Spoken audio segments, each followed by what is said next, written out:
Hi hello నమస్తే welcome to Yuvan media. నేను మీరాజన్. TDP Janasena BJP అలవెన్స్లో భాగంగా ఎవరికి ఎన్ని సీట్లు కేటాయిస్తున్నారు, పవన్ కళ్యాణ్ గారు ఎక్కడి నుంచి పోటీ చేసే అవకాశం ఉంది, దీనిపైన మనతో మాట్లాడడానికి senior political analyst doctor Bharat Reddy గారు ఉన్నారు. సార్ నమస్కారం.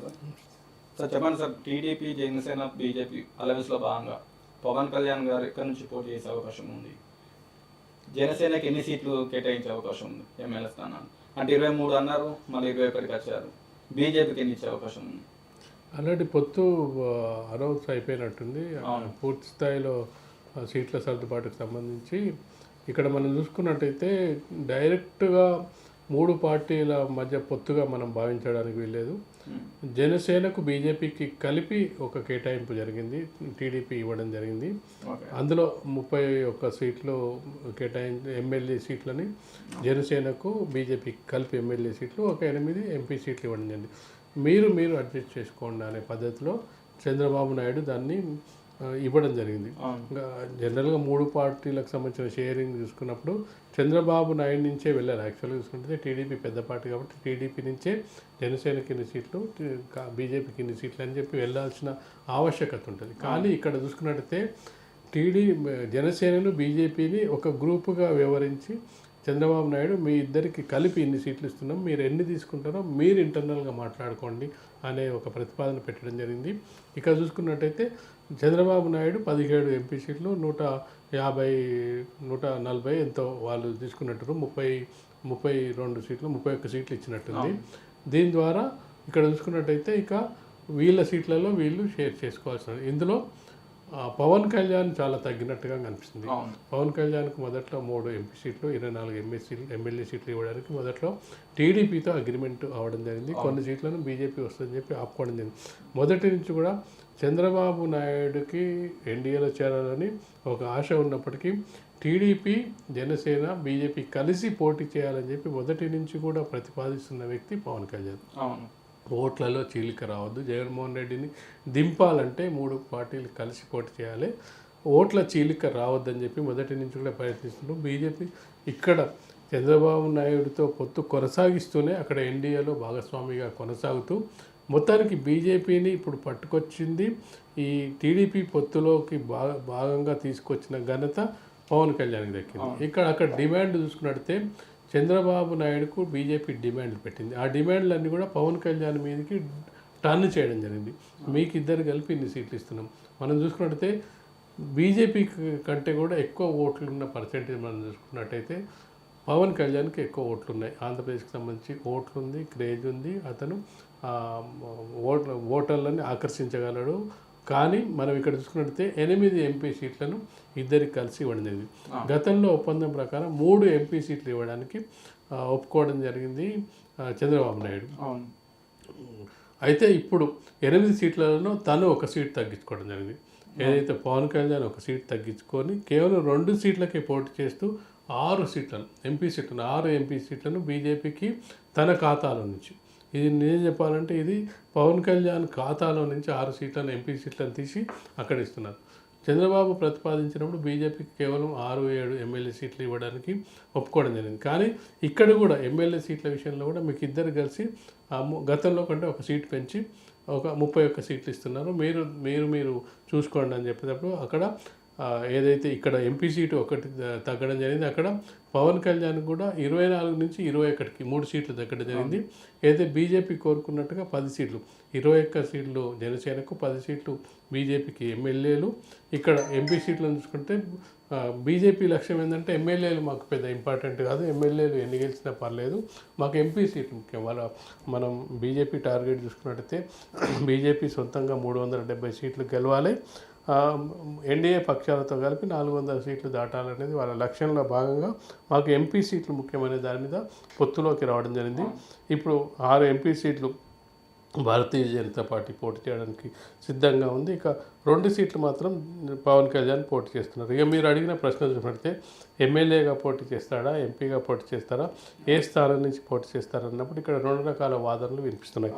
ఒక వాదన ఏంటంటే ఎంపీగా పోటీ చేస్తారు అనేది ఒక వాదన, ఎంపీగా ఎమ్మెల్యేగా 2 పోటీ చేస్తారని మరొక వాదన కనిపిస్తుంది. ఒకవేళ ఇక్కడ కనుక ఎమ్మెల్యేగా ఉన్నట్టయితే రేపు టీడీపీ, జనసేన, బీజేపీ సంకీర్ణం కనుక అధికారంలోకి వచ్చినట్టయితే చంద్రబాబు నాయుడు ముఖ్యమంత్రి అయితే ఖచ్చితంగా ఆటోమేటిక్గా ఇక్కడ ఉప ముఖ్యమంత్రిగా పవన్ కళ్యాణ్కి ఇవ్వాల్సిన అవసరం ఉంటుంది. ఒకవేళ కనుక ఇక్కడ అధికారంలోకి రానట్టయితే, ఒకవేళ ఎంపీగా గెలిచినట్టయితే కేంద్ర ప్రభుత్వంలో మంత్రిగా పనిచేసే అవకాశం పవన్ కళ్యాణ్కి లభిస్తుంది. అది కాకుండా ఒకవేళ చంద్రబాబు నాయుడు అధికారంలోకి వచ్చి పవన్ కళ్యాణ్ని ఉప ముఖ్యమంత్రిగా ఇస్తేనే తను చేరుతాడు. ఉట్టి మంత్రి పదవిలో కొనసాగడానికి పవన్ కళ్యాణ్ ఇష్టపడాడు. అలాంటి పరిస్థితిలో ఇక్కడ ఉప ముఖ్యమంత్రి లేదు, ఓన్లీ మంత్రి పదవి కంటే కేంద్రంలో కేంద్ర మంత్రి పదవి తీసుకోవడం అనే బెటర్ ఆప్షన్ ఉంటుంది. కాబట్టి తను ఈసారి చూసుకున్నట్లయితే ఎంపీగా ఎమ్మెల్యేగా పోటీ చేసే అవకాశం ఉంటుంది. కాకినాడ అంటున్నారు, ఇంకా పూర్తి స్థాయిలో క్లారిటీ రాకపోయినప్పటికీ ఖచ్చితంగా పవన్ కళ్యాణ్ ప్రభావం కేంద్రంలో రాష్ట్రంలో ఖచ్చితంగా ఇక్కడ అధికారంలో సంకీర్ణంలో వచ్చినట్టయితే ఖచ్చితంగా చంద్రబాబు ప్రభుత్వంలో కీలకంగా వ్యవహరించే అవకాశం ఉంటుంది. ఒకవేళ ఎంపీగా పోటీ చేసి గెలిచినట్టయితే కేంద్రంలో మంత్రి పదవి ఖచ్చితంగా వచ్చే అవకాశం ఉంటుంది. ఎన్డీఏ కూడా బీజేపీ కూడా పవన్ కళ్యాణ్కు చాలా ప్రాముఖ్యత ఇస్తుంది.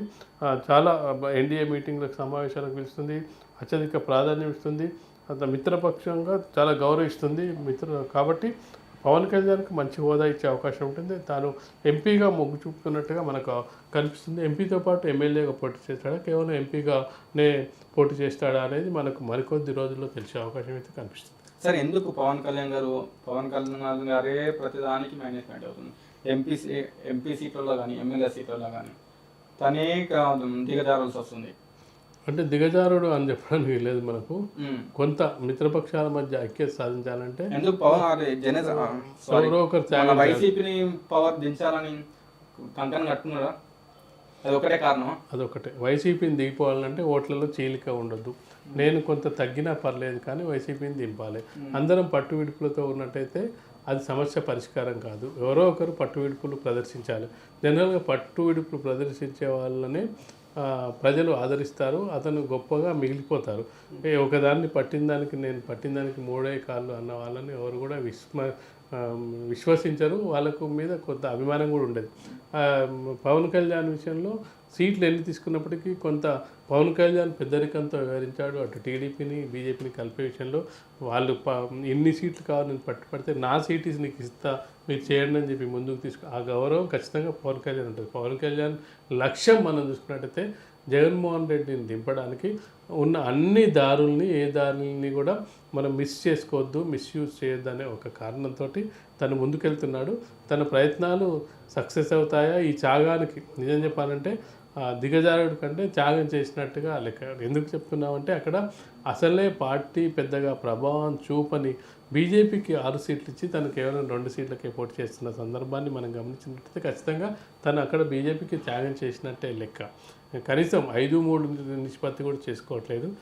అప్పటికి బీజేపీకి ఎక్కువ ఎంపీ సీట్లు వస్తున్నప్పటికీ మరొక ఎంపీ సీటును కూడా ఇవ్వడం ద్వారా ఎమ్మెల్యే సీట్లు కూడా తనకు వచ్చిన 24 సీట్ల గుండా 3 సీట్లు తగ్గించుకొని బీజేపీకి 10 సీట్లు ఇవ్వడం ద్వారా ఖచ్చితంగా కూడా ఓట్ల చీలిక లేకుండా ఉండడం ఒక కారణం.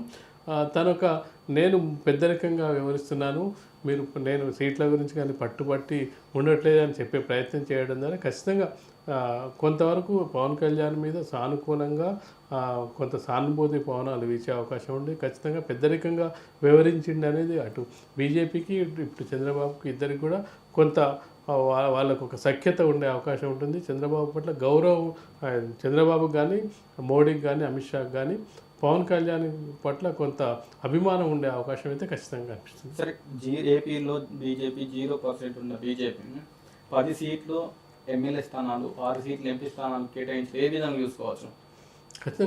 ఖచ్చితంగా బీజేపీ పవర్లోకి వస్తుందని చెప్పి చెప్తున్న సర్వేల ఆధారంగా ఖచ్చితంగా కేంద్రంలో వచ్చే ప్రభుత్వానికి మనం అనుకూలంగా ఉన్నట్టయితే కొన్ని సందర్భాల్లో వాళ్ళకి బలం లేకపోయినా కానీ వాళ్ళకి కొంత ఇవ్వాల్సి వస్తుంది. ఇస్తే మేము వాళ్ళతో కలిసి ఉండాలంటే నువ్వు ఇచ్చి వాళ్ళతో కలిసి ఉండాల్సిన అవసరం. వాళ్ళకి ఏమి ఇవ్వకపోతే రేపు జగన్మోహన్ రెడ్డితో వెళ్ళిపోతారేమో. జగన్మోహన్ రెడ్డితో వెళ్ళిపోకుండా ఉండాలంటే మనం ఆపుకోవాలి. ఎలా ఆపుకోవాలి? మనం కొంచెం తగ్గైనా మనం వాళ్ళతో కలిసి వెళ్ళాలి.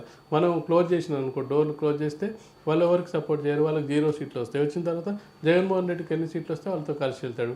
మేము ఏదైతే అనుకుంటున్నామో జగన్ బోర్డు మీద కేసులు ఉన్నాయి, ఆ కేసును బయటకు తీయడానికి మేము ప్రభుత్వంలో ఉంటే బెటరు, ఎన్డీఏలో ఉంటే బెటర్ అనుకున్నాం, మా లక్ష్యం నెరవేరది. మళ్ళీ జగన్మోహన్ రెడ్డి 5 ఏళ్ల కాలం పాటు ఎన్డీఏతో ఎలా దగ్గరగా ఉండవు, రేపు ఎన్నికలు అయిపోయాక కూడా ఇలాగే వ్యవహరిస్తాడు. కాబట్టి ఖచ్చితంగా మన సీటు తగ్గినా, మనం కొంత తగ్గినా, వాళ్ళకి ఓటింగ్ పర్సెంట్ లేకపోయినా మనం తగ్గి వాళ్ళకి కొంత సీట్లు ఇచ్చినట్టయితే వాళ్ళు మన దారిలోకి వస్తారు. వీళ్ళ లక్ష్యం బీజేపీని వీళ్ళ దారిలోకి తెచ్చుకోవడానికి. ఆ దారిలో తెచ్చుకునే ప్రయత్నంలో కొంత వీళ్ళు కోల్పోతున్నారు. ఆ కోల్పోయే క్రమంలో వాళ్ళు గెలుస్తారా లేదా సెకండరీ, బట్ ఆ కోల్పోతున్న క్రమంలో వీళ్ళు కొంత సీట్లను త్యాగం చేస్తున్న పరిస్థితి అయితే మనకు కనిపిస్తుంది. ఈ ఎన్నికల విషయంలో జగన్మోహన్ రెడ్డిని చూసి టీడీపీ కానీ బీజేపీ కానీ జనసేన కానీ భయపడుతున్నాయని చెప్పుకోవచ్చా? భయపడుతున్నాయని చెప్పడం కంటే అధికారంలోకి రావడానికి ఏ చిన్న అవకాశాన్ని వదులుకోకూడదనేది ప్రతిపక్షాలు జనరల్గా ఎత్తులు వేస్తుంటాయి. చిన్న అవకాశం ఇచ్చిన అధికార పార్టీకి అంగబలం, అర్ధబలం, అధికారుల బలం ఉంటుంది.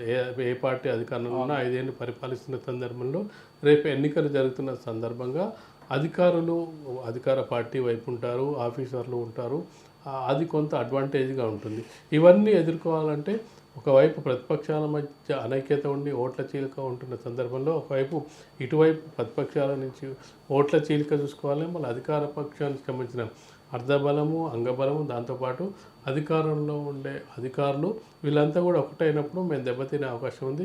ముందు మనం బయట ఉన్న ప్రతిపక్షాలను ఒక కొలిక్కి తీసుకురావడానికి ఒకవేళ పూర్తి స్థాయిలో మేము గెలుస్తామని చంద్రబాబు నాయుడుకి ధీమా ఉన్నప్పటికీ వీళ్ళని కలుపుకపోవడం వల్ల మరింత బలోపేతమవుతామని చెప్పే ప్రయత్నంలో ప్రజలకు కూడా ఒక సందేశం ఇవ్వడానికి ఖచ్చితంగా అదొక వాళ్ళొక వ్యూహాత్మకంగానే వ్యవహరిస్తుందని చెప్పొచ్చు. Okay sir, thank you sir, thank you so much.